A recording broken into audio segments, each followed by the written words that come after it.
Et merci d'accueillir notre invité Dakis dans le studio, s'il vous plaît. Dakis dans la maison. Merci pour l'invitation, ça fait plaisir. Plaisir d'être avec toi pour partager un petit peu de temps et puis en savoir un petit peu plus sur toi, sur ton parcours. Jeune chanteur R&B, voilà, pour ceux qui ne te connaissent pas. Merci. Il y a un deuxième projet, c'est ton deuxième projet là, qui est sorti au mois d'avril. EP, gros EP, on va dire, 9 titres. EP, EP 9 titres, brutal. Voilà. En attendant, j'imagine un album qui arrivera bientôt. Ouais, là on est, je pense, sur un prochain projet pareil, un peu EP encore, et puis peut-être l'album un peu plus tard. Pour moi, je sacralise un peu ce truc de premier album. Ouais. C'est important. En réalité, on n'est plus trop pressé pour sortir un album. J'en ai prendre le temps. Sortir de la musique. Il y a pas mal de choses dans cette EP là, le dernier qui est sorti. Tu nous feras un morceau en live d'ailleurs tout à l'heure. Bien sûr, carrément. Tu nous feras Superstar, c'est ça? Exactement. Il y a Superstar et il y a Rockstar aussi dans l'album. Rockstar, c'est un morceau que tu as fait avec Blink, un gars, on en parlait en antenne, Shout out.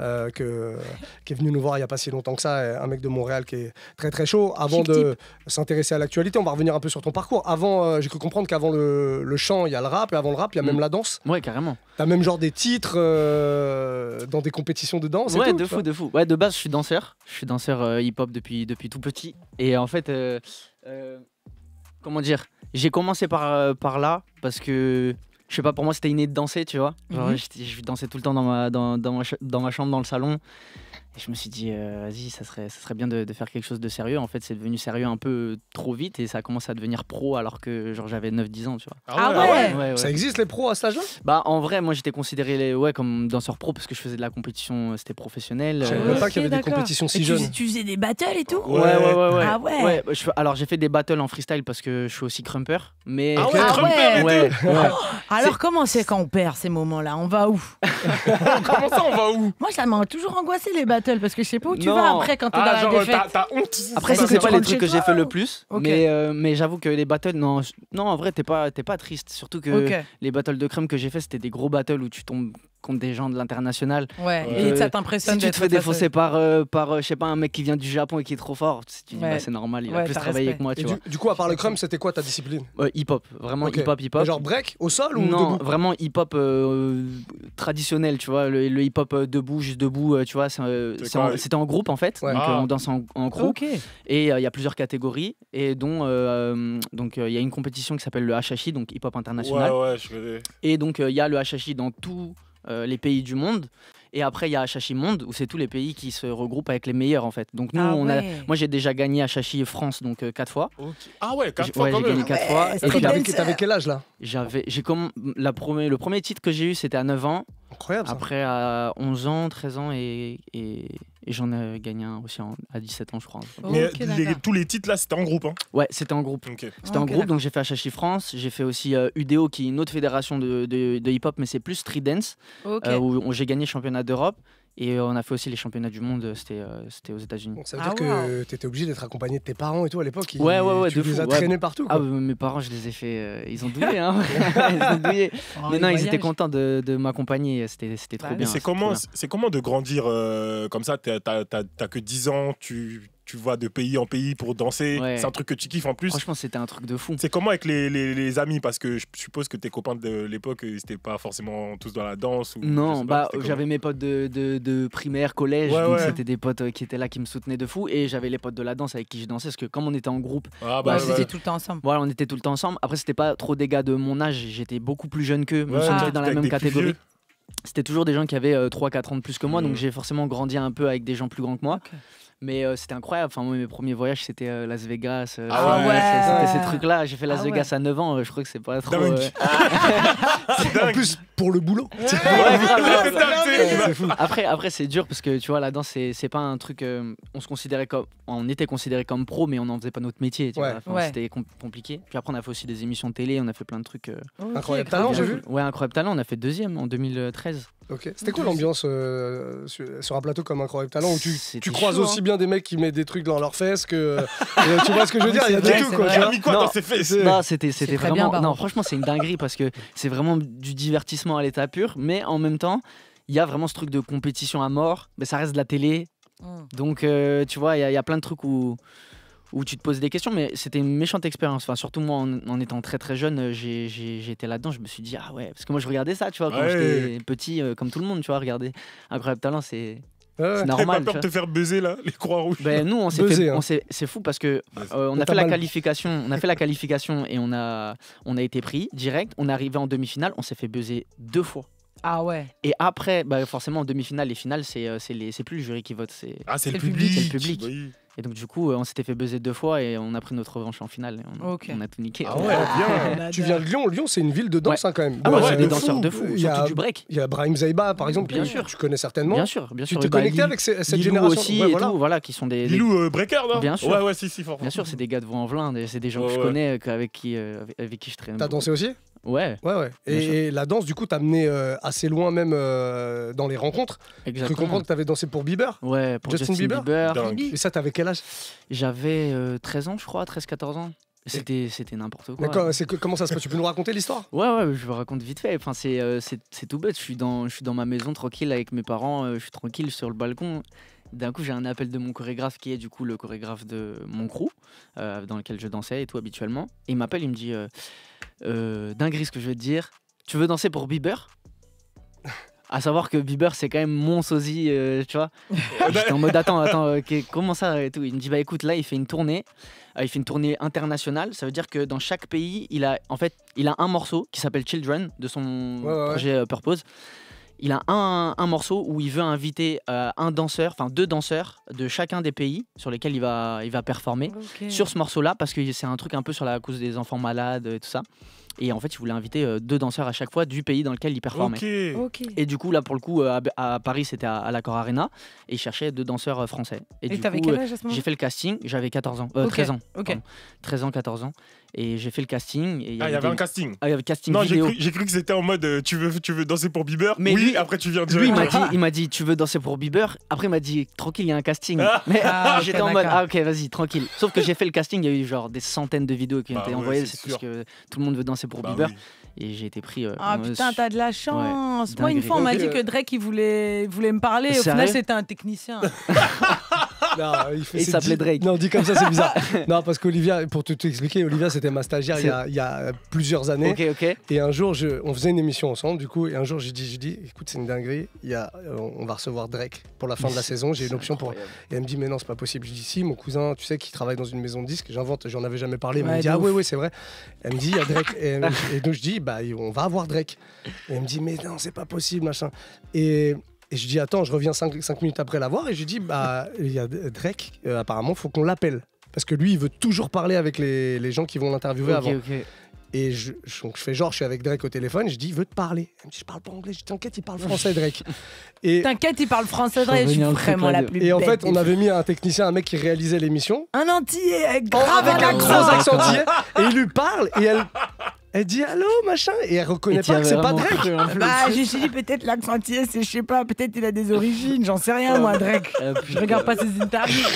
Ah t'es un bâtard. Bon, en tout cas félicitations pour Bieber. Bah, ça écoute, j'espère que tu prendras ta revanche et qu'un jour tu le rencontreras. Bah ouais, il vient à Paris en plus, faut en profiter. Bah oui, il vient bien à la rentrée. Bah ouais. Bon, je sais pas si j'ai envie de le rencontrer finalement. Finalement, s'il ressemble à ce que t'as vu.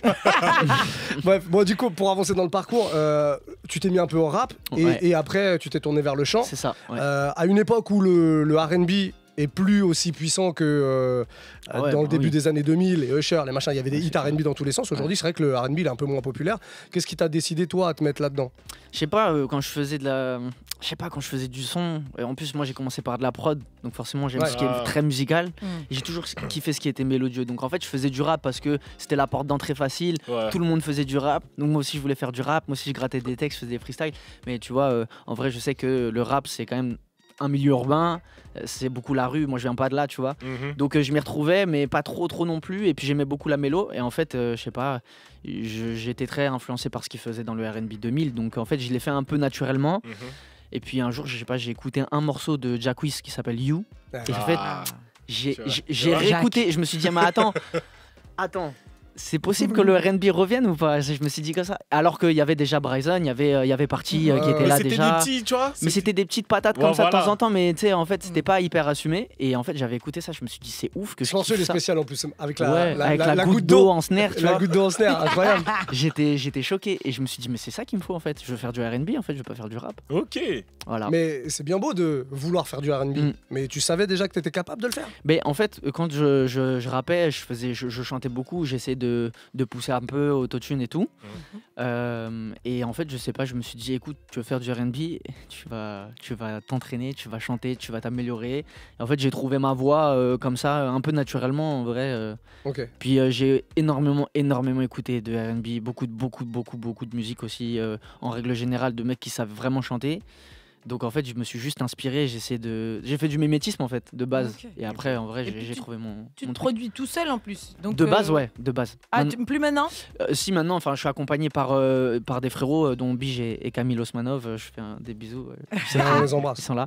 Et ben voilà, mais sinon, de base, ouais, je fais mes prods tout seul. J'ai l'habitude de tout faire tout seul. Et qu'est-ce que ça change par rapport aux autres artistes qui travaillent avec des producteurs?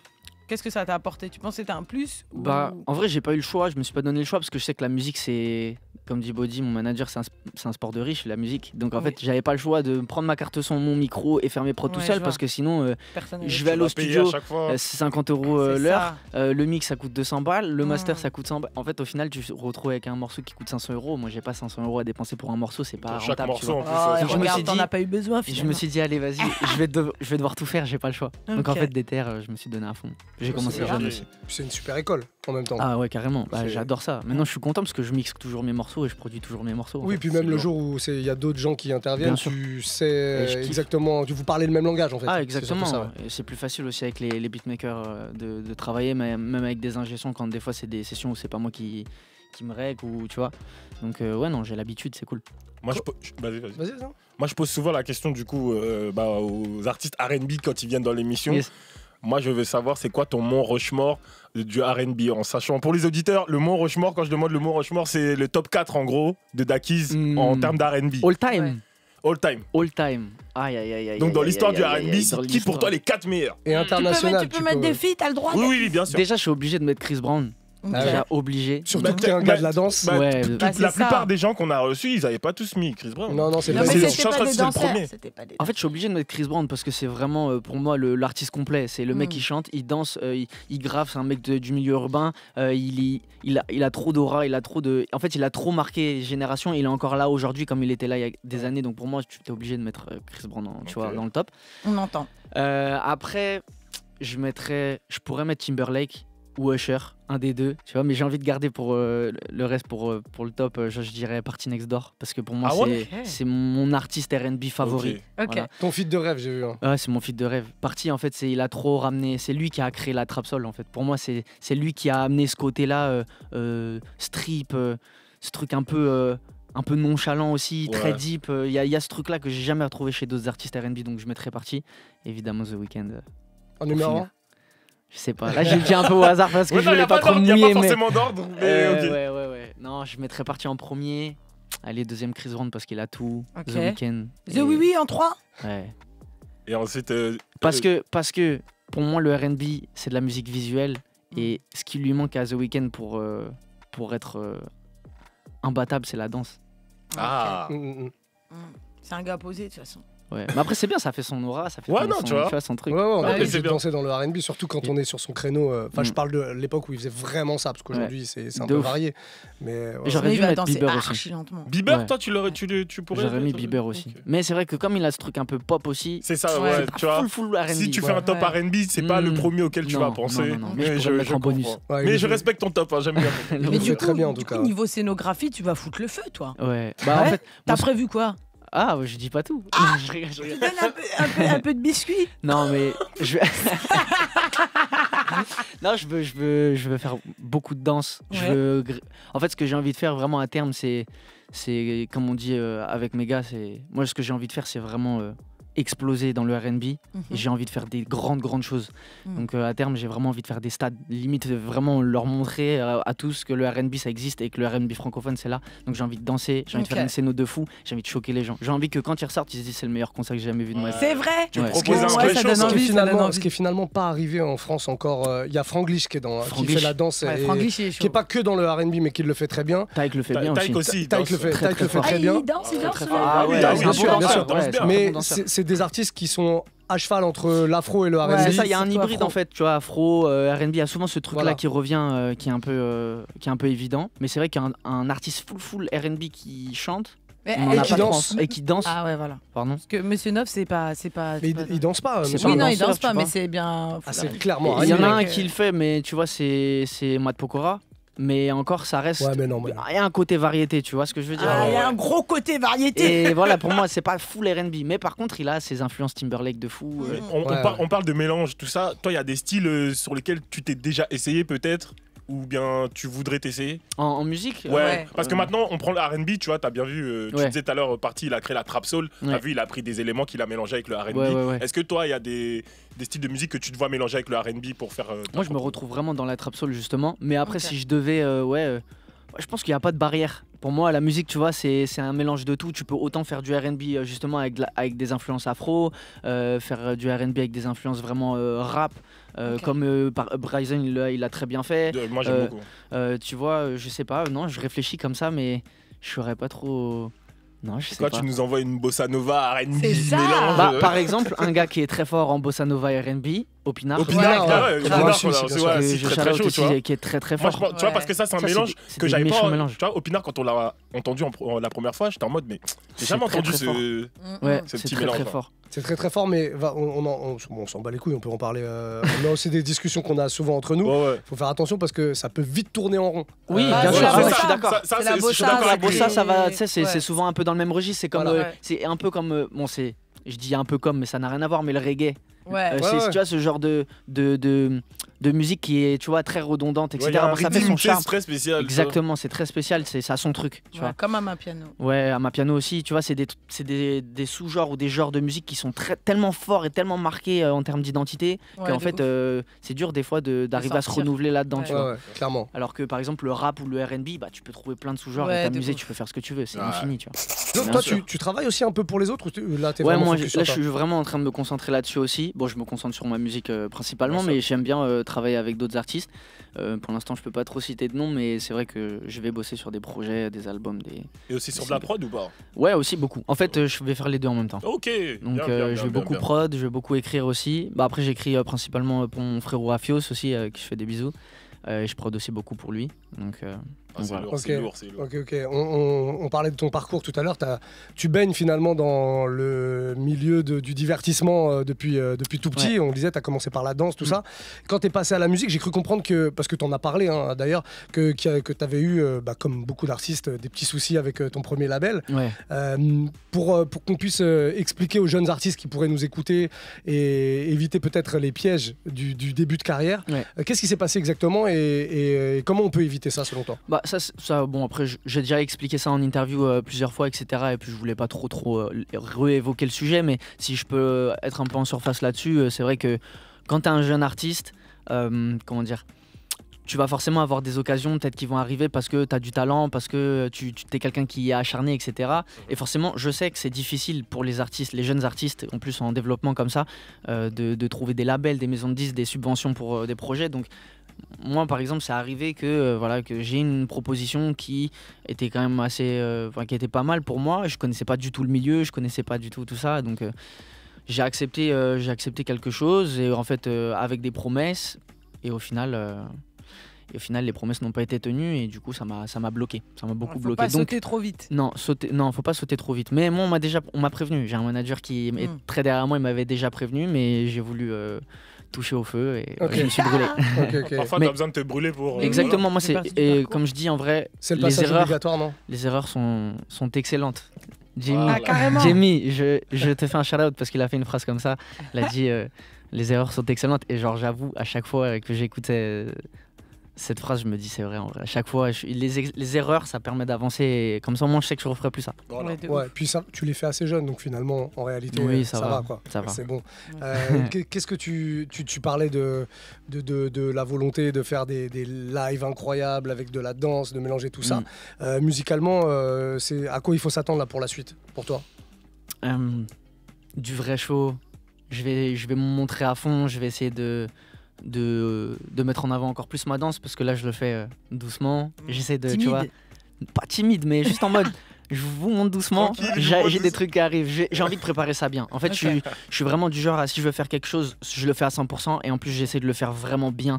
J'ai envie de le faire de manière réfléchie, avec des bons danseurs autour de moi, avec un bon chorégraphe, avec tu vois, un vrai show, quelque chose de vraiment artistique. J'ai pas envie de faire le truc un peu de manière bancale et qu'on se dise il est pas prêt. J'ai envie de faire le truc à fond. J'imagine que du coup, là on parlait de Franglish tout à l'heure, ce qu'il a fait lui avec le Glitch Mob, je crois qu'il appelle ça. Il a vraiment monté une troupe carrément qui sont eux-mêmes reconnus. Repris ce truc-là que Chris Brown fait. C'est ça, c'est des danseurs qu'il a depuis des années. Et en fait, moi, c'est comme ça aussi que j'ai envie d'avancer. J'ai envie de faire des trucs en famille. Donc, justement, je veux prendre le temps de faire les choses bien. Mais quand ça va arriver, on va essayer de mettre la patate. En plus, t'es déjà branché avec les gens du milieu de la danse. Bien sûr, du coup. je les connais.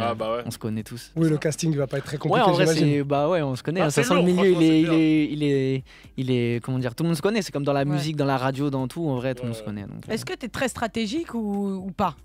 Ouais. Oula. Ouais, il faut. Okay. Justement, la stratégie, c'est important.